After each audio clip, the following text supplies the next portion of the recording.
I know, I can be a bit of a nerd when it comes to machinery and transport and stuff, but this has to be one of the world's most interesting places that I've been to. And we are at the heavy plant division of JCB, and this is the final testing area for the JCBs. They test everything off the arms going in and out, the noises, the forward and backwards, and everything that these big JCBs do. This is the final testing area.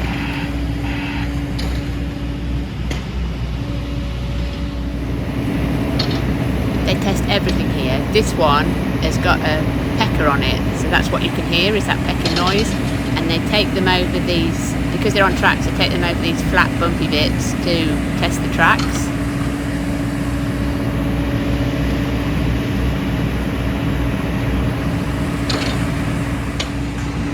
Now the reason I'm here is because I'm learning off another driver, Ryan. We are loading a 25-ton JCB to go out to Spain, which is a lot of Steve Fellow's work. It's the JCB work. They take all shapes and sizes out to JCB depots in Spain. And this is what we're collecting. It is brought to the vehicle by a JCB employee who checks that it's the right vehicle, that everything's working with it, and it has to be loaded by somebody that is specifically trained for that machine.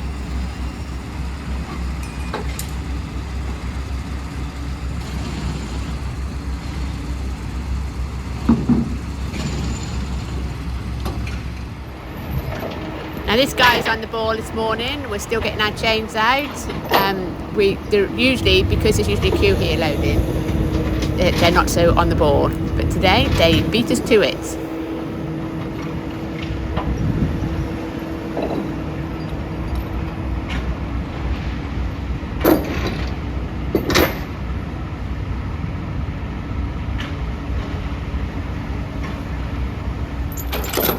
So we've got the big chains almost into position, and we'll get them to start manoeuvring on.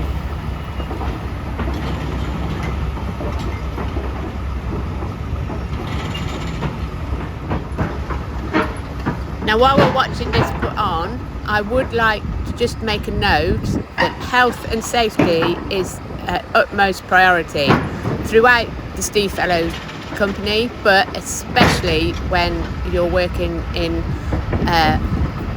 environment like this. High vis, your boots and everything. And I did ask before I started filming if everything was okay, and that's why I'm standing back, because they said as long as you're visible and you're not doing anything dumb, basically. That's not the words they use, but you know, health and safety is a big issue at this company, not just Steve Fellows, but also in JCB.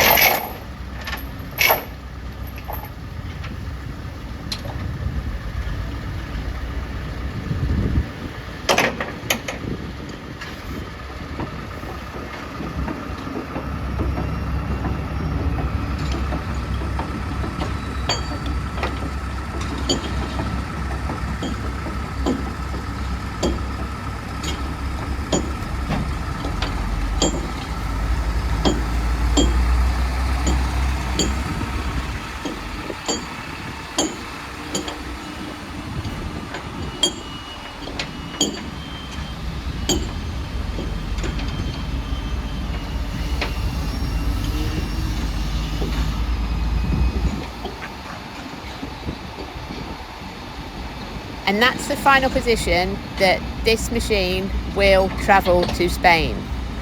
So the JCB employee makes sure that we're happy with it, that Ryan's happy with it, and then comes the securing part.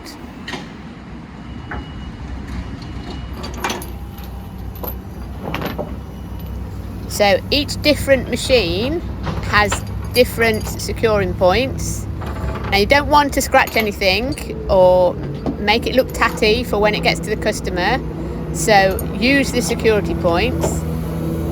What we use is chains and ratchets so that you are then using the eyes on the trailer and the securing points on the machinery. So you secure it to the machine and you secure it to the trailer, and then you use the ratchet to tighten that chain, and everything is then secure.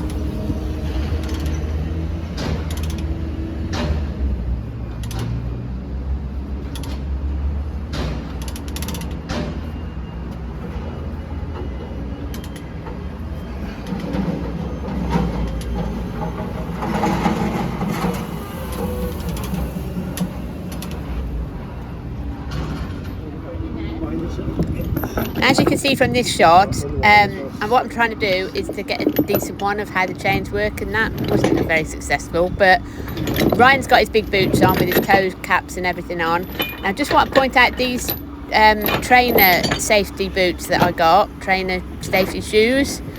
I got these off Amazon. I don't like big boots, so I went with safety trainers. They have all the certificates, they're up to all the standards and all that sort of thing. They've got toe caps in them, they're just lighter, and I find them much better. The only thing is I find them a little bit wide. I think they're designed for more male feet than female feet, so I just wear my big socks. But I do recommend them if anybody's looking for safety shoes that aren't big and clumpy.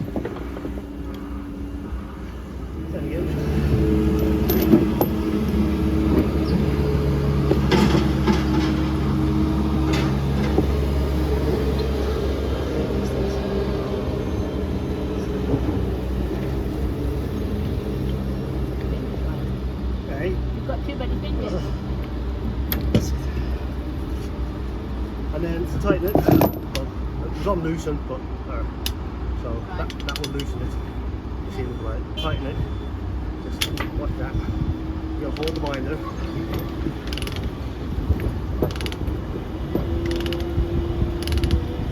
Obviously it works like a ratchet. If there was no tension on that, we'll just keep spinning around, we'll give this tension on it. Now, I've never done low loader work before. I know some ladies that have done it, but what I'm interested in, and what I was talking to Ryan about here, was how tight he can get things being a male, and to how tight I can get things being a female. I don't pretend to be Superwoman or anything like that. I am not the strongest person, and I'm not the youngest person. So this is what I was interested in. But as Steve Fellows told me afterwards, and Ryan is pointing out, it's more of a knack than physical strength. No, that's all right. That's it. That will just stay locked.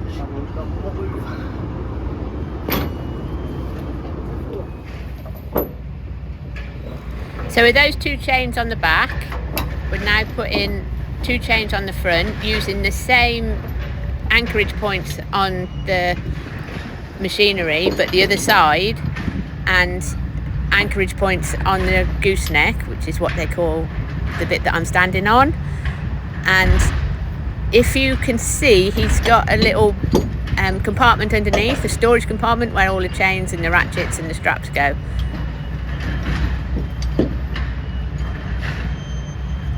With the best will in the world, Ryan's not the biggest guy, I'm not the biggest woman, but there really is not enough room down there for two of us. So it's a case of Ryan will do it properly and I'll just watch and film.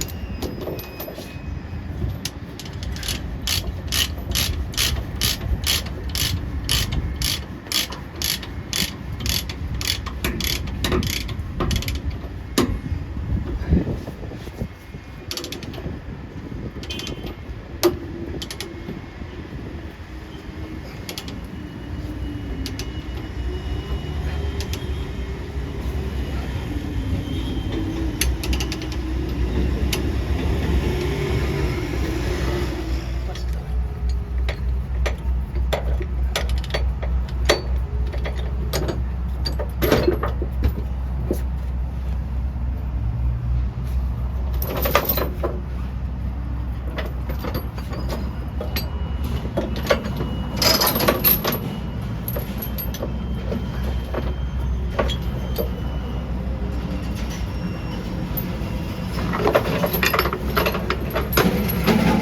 just make the ratchet as long as possible. Yeah, and this as tight as possible. Yeah, like you would do with a normal ratchet sort of thing, or a normal strap. Yeah.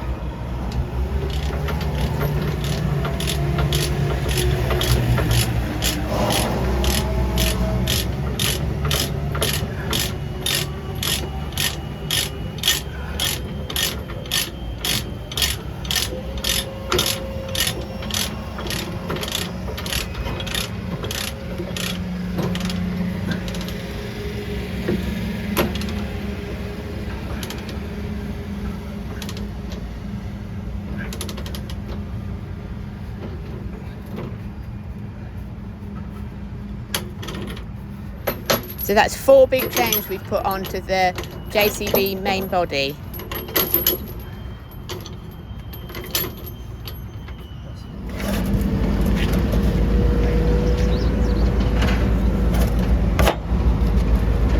And then just do them back up again, yeah? Tighten them back up.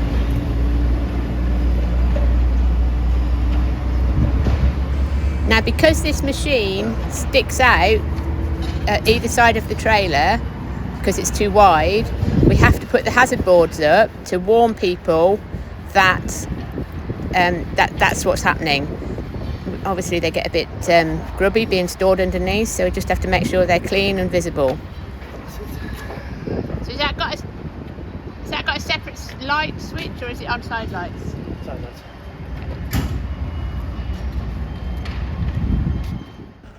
So after putting the warning signs out, we put a strap across the boom to make sure that was not going to go anywhere, and just again went through everything and checked it. Put the ramps away into the side lockers, which are very heavy actually, and we're on our way. Now obviously I'm not driving at this point, so you can see how the machine is sticking out from the trailer, and when you go round the roundabout you just have to make sure you're not going to knock somebody out as you go round the curb.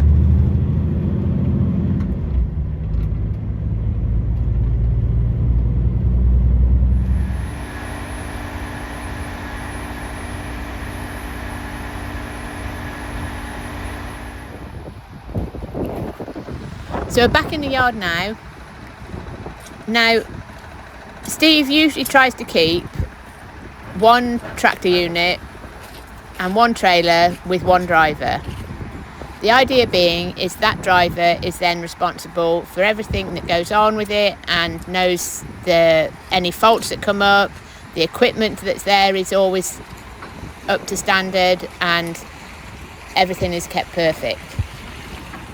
Now that being said, sometimes things have to be loaded onto a different trailer because it's in the yard, and then, as Steve has done here, moved when the driver who is taking the load comes in with their own trailer.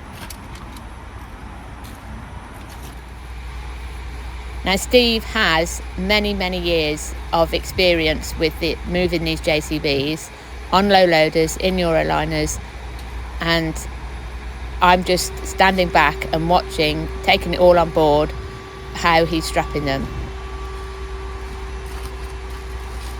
And something that he's pointing out to me is, if you use the anchor points on these smaller pieces of equipment, sometimes they can move. So you have to keep stopping and tightening your straps up. But if you strap round the wheels and the tyres, like he's showing me here, then they will not move, because the tyres are obviously what the vehicle would move on, and they will not go anywhere.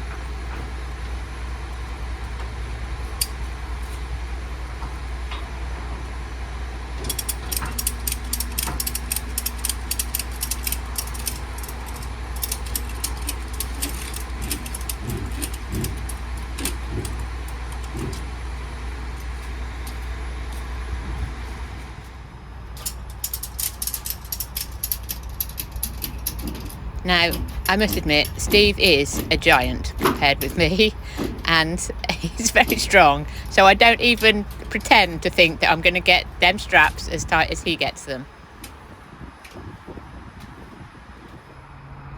Now, I missed recording it, but what Steve did point out is if you are working at height like this, always be aware of your surroundings. Make sure you're not going to trip on anything, and never jump off the highest part of the trailer. Always make your way to the lowest part, so if anything does happen, you're nearer to the ground and it's less chance of any damage being done to yourself.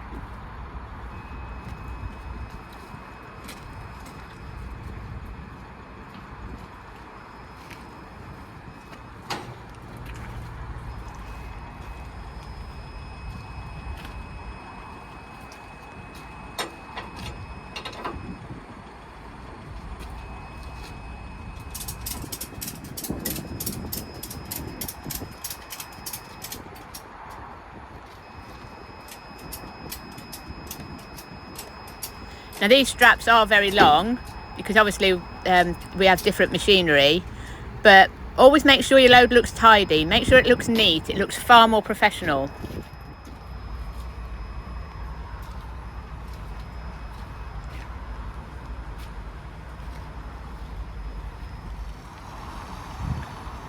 So whilst I didn't do a lot, I filmed, I took it all on board. I will keep this video, so if he sends me out with a low loader load, I can refer back to it.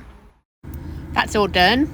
I'm not sure who's taking this trailer. I know there are 5 of us on the ferry tonight, so there's 4 low loaders with JCB loads and myself with the fridge. So I'll catch up with you all later. So welcome back. I'm already on the ferry. Generally speaking, fridges go on first before the low loaders.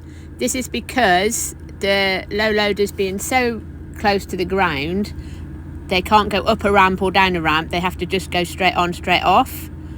So it's just sort of main deck with them. So this is Kev. He has the trailer on with a big machine that Ryan and I loaded earlier on. His unit and trailer is one of the ones that Steve has for doing the heavier loads, that has all the permits and for convoy exceptional, as they call them in France, that can do the bigger, heavier loads. Don't know if you can see at the bottom there. There you are. There's our handiwork from earlier on.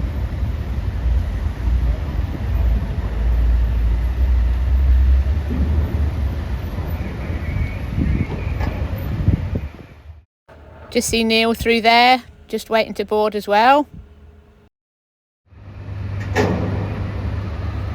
And there's Dave. This is Steve's youngest son. He's coming through now, and he's got the other trailer that we watched Steve strapping down.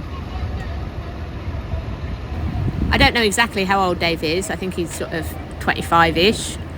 But it's great to see young people coming into the business, and I must admit he's had a great teacher. His roping and sheeting is absolutely brilliant.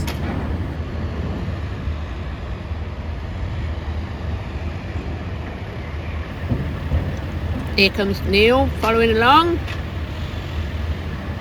I do like the lorry. I'm not sure about the red light inside. Maybe that wouldn't be a way forward, but I do like the lorry.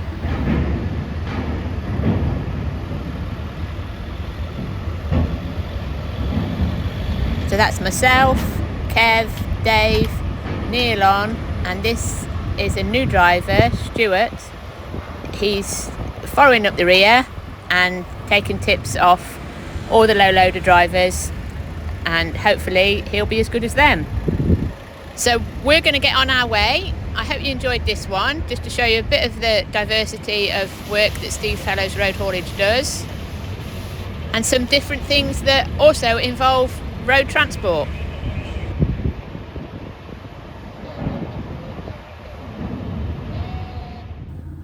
And before I go, I want to share this picture of my granddaughter, Maya Maeve, just to prove I am not the only nerdy machinery sort of person in the family. The joy on her face is exquisite.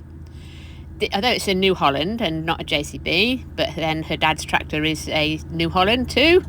But I'm just think it's wonderful that we live in a society where if this little girl decides she wants to be a machinery driver or she wants to be a lorry driver in the future, she can. I think that she doesn't have to face the battles that I've faced.